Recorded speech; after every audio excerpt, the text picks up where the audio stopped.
Hello and welcome to this IELTS lesson.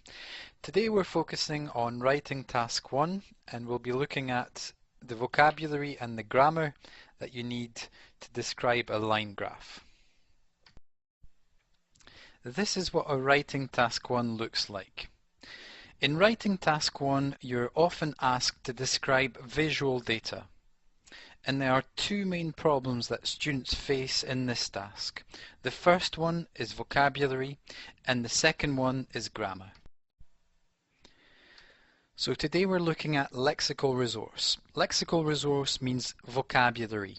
And today we're really going to focus on the vocabulary you need to describe change, because this is what this task is all about.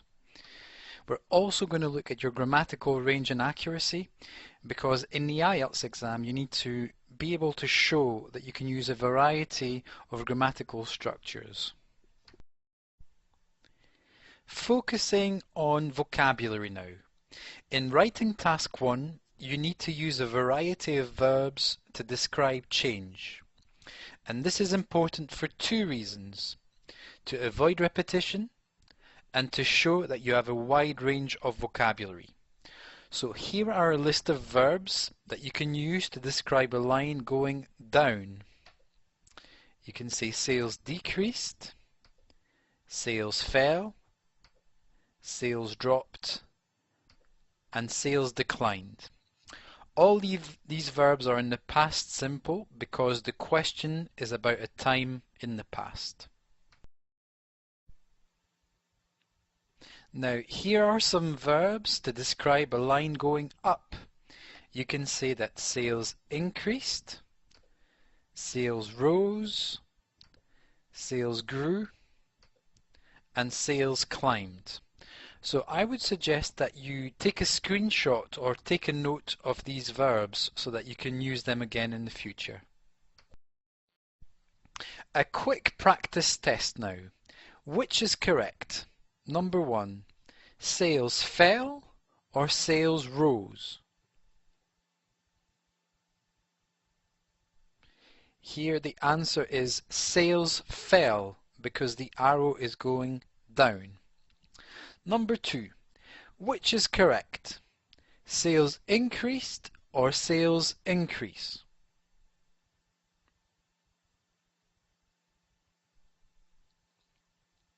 And the answer is sales increased because the verb is in the past simple and takes ed. Number 3, which is correct? Sales claimed or sales climbed?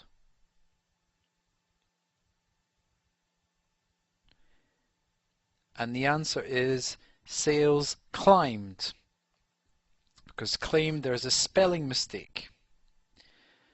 Number 4, which is correct? Sales dropped or sales dropped with one P?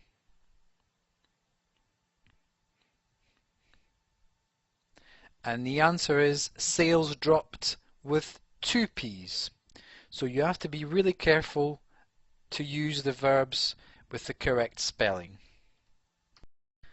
So we're looking at grammatical range and accuracy now. Earlier we had a look at subject plus verb sentences like sales fell. But if we always use subject-verb sentences, they can be quite repetitive for the reader. So what we need is a new type of structure to give variety to our piece of writing. And we can do this by starting a sentence with there was a, and then you need a noun. So there was a fall in sales. So we're transforming our verb into a noun. So if you look at the two, the meaning is the same, but the grammar is different. So here we have the sentences again. Sales fell, there was a fall in sales.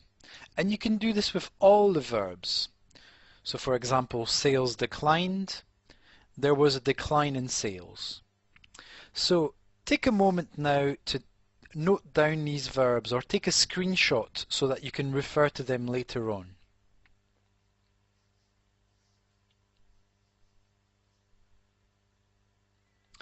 Notice as well that some noun and verbs are very different and they change a lot. So for example, sales rose and there was a rise in sales. So the spelling and the pronunciation are very different. And it's the same for sales grew and there was a growth in sales. So be careful. So we're going to do a transformation exercise now. So here's a subject-verb sentence. And now transform this sentence using a noun. So sales increased, there was, and the answer is there was an increase in sales. Okay? So sales grew.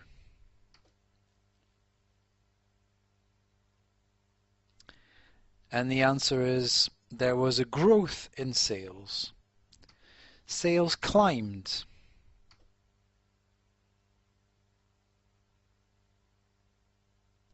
And the answer is there was a climb in sales. Sales dropped.